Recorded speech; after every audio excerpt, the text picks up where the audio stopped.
Super Mario World 2 Yoshi Island. Agosto de 1995, Japón.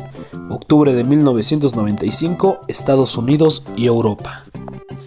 El caso de Super Mario World 2 Yoshi Island es curioso por muchos motivos. Aunque el título llevaba el nombre del popular fontanero, fue el juego que acabó de catapultar al estrellato al simpático dinosaurio que había acompañado las aventuras de Mario y Luigi en Super Mario World. Y, además, Nintendo no lo considera juego de la saga, sino un spin-off, tal y como se desprende de la lectura de la enciclopedia oficial del personaje publicada con motivo del 30 aniversario de la serie.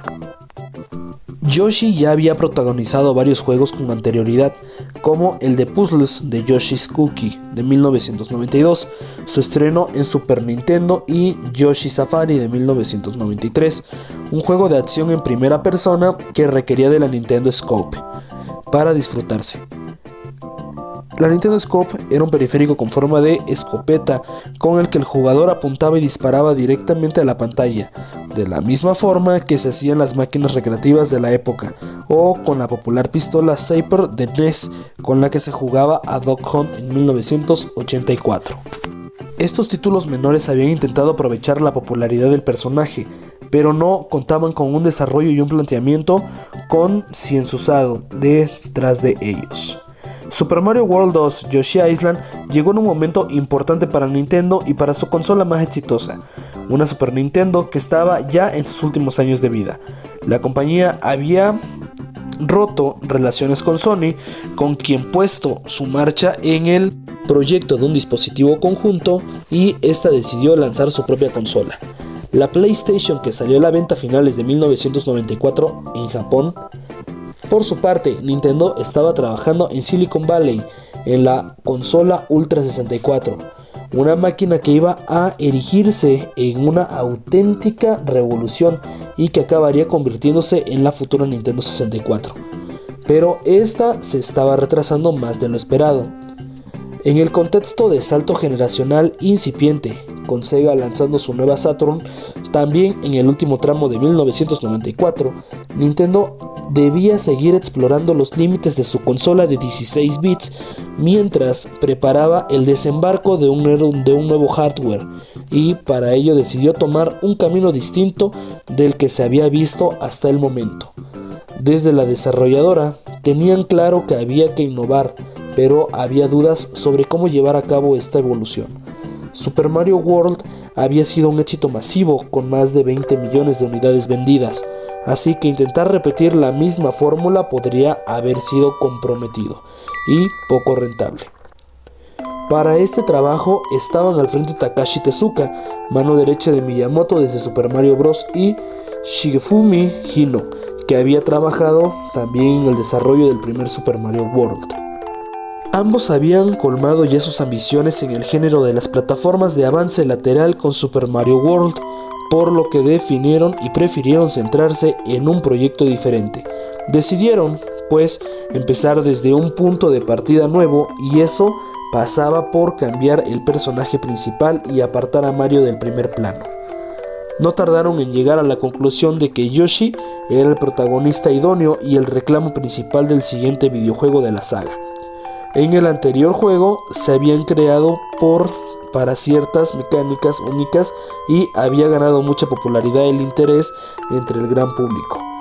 La idea que prosperó fue la de crear un juego diferente y, de hecho, la nueva propuesta final de Yoshi Island difería bastante de lo que se había visto hasta el momento, e incluso de la idea general que tenía Miyamoto de los videojuegos de plataformas. Su papel de productor lo alejaba del desarrollo del día a día, y él mismo admitió que el tipo de juego realizado no encajaba en su estilo. También aclaró, sin embargo, que no tenía nada malo y que quienes probaban el título lo disfrutaban. Un cuento hecho a mano, el videojuego más cuco. El proyecto de Yoshi Island destacó respecto de su predecesor por incorporar varios cambios relevantes, como el correspondiente al apartado gráfico, ya que parecía dibujado a mano de forma artesanal, como si de un cuento infantil se tratase. Tezuka e Hino, inspirándose en programas infantiles de televisión, desde el principio quisieron hallar un estilo que diferenciase sus juegos de otros más realistas y detallados, sobre todo los de la competencia, que desarrollaba ideas mucho más avanzadas tecnológicamente, y tomaron esta decisión antes incluso de pactar las reglas jugables del nuevo título. Durante la producción del juego, la compañía británica Rare publicó Donkey Kong Country en 1994, un videojuego que alcanzó otro nivel técnico y sorprendió gracias a sus gráficos extremadamente cuidados y escenarios prerenderizados. Un escenario prerenderizado en los videojuegos es un fondo o ambiente que ha sido creado y renderizado o dibujado con anticipación, no en un tiempo real mientras se juega. Esto permite detalles y gráficos de alta calidad que no siempre son posibles con el renderizado en tiempo real, pero la desventaja en que estos escenarios suelen ser estáticos.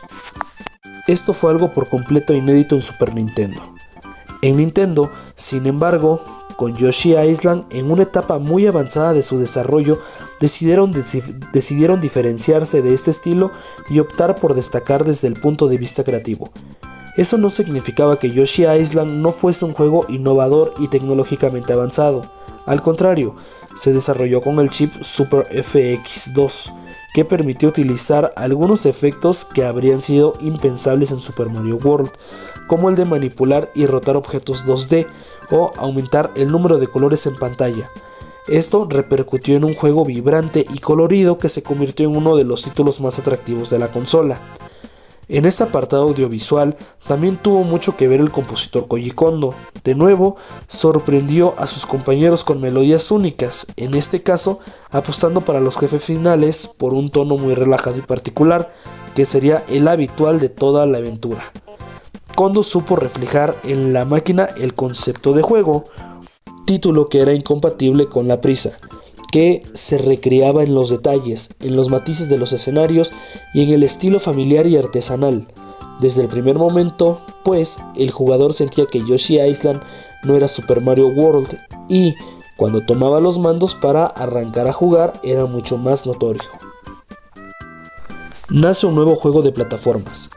Yoshi Island llevaba al extremo las decisiones tomadas 4 años antes, cuando Miyamoto había decidido que el primer título de Mario para Super Nintendo tuviera más elementos rejugables y se enfocara menos en la vertiente atlética del videojuego. Poco pensaba que sus sucesores llevarían mucho más allá este concepto. Con el cambio de perspectiva, todo iba a ser más pausado y completativo, porque el jugador ya no tenía las limitaciones de anteriores entregas. Para empezar, ya no había un tiempo para acabar el nivel, lo que animaba a disfrutar relajadamente de las más de 40 fases del juego. Además, se cambió el sistema de muertes que había imperado en la saga. Yoshi, cargando con Baby Mario, no moría al recibir un impacto de un enemigo, sino que perdía su jinete y tenía unos segundos para recuperarlo. Si lo conseguía, el contador de daño se reiniciaba. Técnicamente, por tanto, podían recibirse golpes ilimitados. La presencia de Baby Mario daba sentido a la aventura y al tipo de mecánicas que se iban a implementar, tal y como explicó Hino. Una vez que decidimos hacer el Yoshi de protagonista, pensamos que podría cargar algo en su lomo, y decidimos que la misión de Yoshi consistiría en llevar algo a lo largo de todo el juego. Queríamos añadir un elemento extra tradicional, juego de desplazamiento lateral consistente en que los jugadores avancen hacia la derecha para alcanzar un objetivo. Decidimos, pues, que Yoshi llevara a Mario porque eso es lo que siempre había hecho, pero convertimos a Mario en un bebé, ya que no tenía sentido que Mario pudiera caminar. La trama del juego giraba en torno a una cigüeña que iba a entregar a los bebés de Mario y Luigi con un esbirro de Bowser llamado Kamek. Secuestraba al segundo. Yoshi se encontraba con el pequeño Mario y decidía cargar con él hasta reunir a los hermanos. El objetivo del juego era avanzar a lo largo y ancho de 6 mundos, pero no solo llegando al final de cada fase, sino completando al máximo los niveles disponibles. Esto suponía recolectar una serie de monedas rojas y de flores, así como estrellas que servían para aumentar el tiempo del que se disponía para recuperar a Mario en caso de recibir un golpe. El jugador, por tanto, debía ser lo más completista posible, lo que obligaba a pasar por las fases más tranquila y reflexivamente. En cuanto a las habilidades de Yoshi, podía saltar, flotar en el aire para controlar el lugar de aterrizaje, engullir a los enemigos y convertirlos en huevos, y disparar huevos, proyectiles cuya altura y dirección se controlaban mediante una línea de punto circular que aparecía cuando se pulsaba un botón y desaparecía cuando se soltaba. El tipo de salto, la necesidad de tragar enemigos y el sistema de lanzamiento de huevos provocaba que, irremediablemente, el juego fuera menos veloz que cualquier Super Mario, basados en correr y saltar sobre los enemigos. Las mecánicas de Yoshi, por tanto, conseguían un doble objetivo. Por un lado, cambiaban la fórmula del éxito conocido, por el otro, aumentaban la importancia de la exploración. El diseño de las fases también se transformó. Super Mario World o el propio Super Mario Land 2 eran títulos que daban cierta libertad al jugador para escoger niveles, ir a otros que le parecieran más sencillos y crear su propia ruta. Aquí el jugador se encontraba con una aventura de corte lineal, con fases consecutivas. La decisión tenía lógica porque el avance no dependía tanto de la dificultad del juego. Todo el mundo podía terminar el nivel con más o menos elementos recolectados, como la voluntad de Nintendo de motivar al jugador para repetir niveles ya terminados, como ha recordado Ino. Con Yoshi Island diseñábamos el juego de manera que los jugadores pudieran jugar los niveles de nuevo para centrarse en la mejora de diversos objetos. Con eso en mente, en lugar de que los usuarios pasaran por el juego seleccionando el nivel de dificultad, como sucede con los mapas de estilo juego de mesa, nuestra intención fue hacer posible que los usuarios progresaran estableciendo sus propios objetivos. La estética de Yoshi Island no solo estaba cuidada al extremo en el dibujo y en la cantidad de detalles y colores presentados en pantalla, sino también en la forma de exponer la acción ante el jugador. La interfaz estaba totalmente limpia, sin casi indicadores de ningún tipo, ni barras de vida, ni puntuaciones, ni tiempo. La experiencia de jugarlo siempre fue con un tono muy familiar, se asemejaba en realidad a tener un libro de cuentos abierto repleto de vida y múltiples secretos escondidos. El jugador recopilaba las estrellas, monedas rojas y flores para conseguir la mejor puntuación, desbloquear fases de recompensas y descubrir niveles ocultos. Su fórmula invitaba a jugar una y otra vez las mismas fases, a descubrir lugares recónditos y a desplegar todas las habilidades de Yoshi. Como curiosidad, en algunos niveles este podía transformarse en helicóptero, en tren, en coche y en submarino, deslizarse con X o cavar a través de paredes. Todo ello mientras el jugador visitaba valles, cuevas, montañas, cielos despejados o enormes montañas nevadas. A pesar de salir en los últimos coletazos de Super Nintendo y con las nuevas generaciones de consolas de la competencia en el mercado, Yoshi Island consiguió vender más de 4 millones de unidades y se convirtió en uno de los 10 juegos más vendidos de la historia de la consola. Es cierto que quedó lejos de Super Mario World, pero supuso un éxito que empujó a Nintendo a crear una subsaga con Yoshi de protagonista que continuaría con Yoshi's Story en 1997 de Nintendo 64 y muchos otros juegos. En el caso de Yoshi's Story, el título se centró mucho en la exploración y en la recolección, con una dificultad escasa, unos gráficos que se consideraron 2.5D y un aspecto que intentaba evolucionar el que se había visto de Super Nintendo. A pesar del cariño que se le tuvo al juego, no llegó a ser uno de los títulos destacados de Nintendo 64.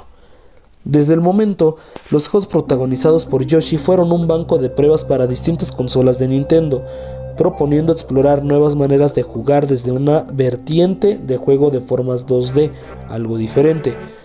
Pasó con Universal Gravitation 2004 de Game Boy Advance, un título en el que el cartucho traía consigo un sensor de movimiento que permitía mover el entorno del juego, aunque pasó sin pena ni gloria.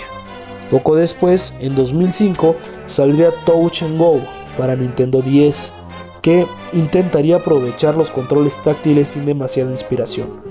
Mejor le fueron las cosas a Yoshi Island DS 2006, una secuela directa del título de Super Nintendo que mantenía la esencia de dicha entrega y añadía nuevos bebés con habilidades diferentes. Fue una rara avis, porque la saga siguió estancada en la mediocridad con Yoshi's New Island 2014, otra entrega de la serie de nula dificultad y escasas novedades. El simpático dinosaurio verde todavía tendría tiempo de proponer algunos juegos más, como Yoshi's Woolly World 2015 para Wii U y una versión para 3DS, que destacó por su encantador apartado visual y algunas mecánicas originales gracias al estilo de un Yoshi hecho de lana. Repetía algunos errores de la serie, como no ser demasiado desafiante, pero lo compensaba con una gran variedad de situaciones. Yoshi's Crafted World 2019 Nintendo Switch ha sido la última iteración de la serie, combinando acción de avance lateral en mundos 3D que permitían cambiar la perspectiva de un entorno hecho de papel y muy variado en localizaciones.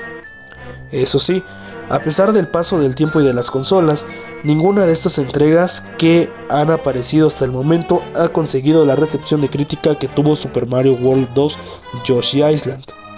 En todo caso, el título supuso más el escalafón a Super Nintendo que un eslabón perdido en el camino de Mario, que para la siguiente entrega iba a dar el salto más grande de su carrera, la primera aventura en 3D de la serie.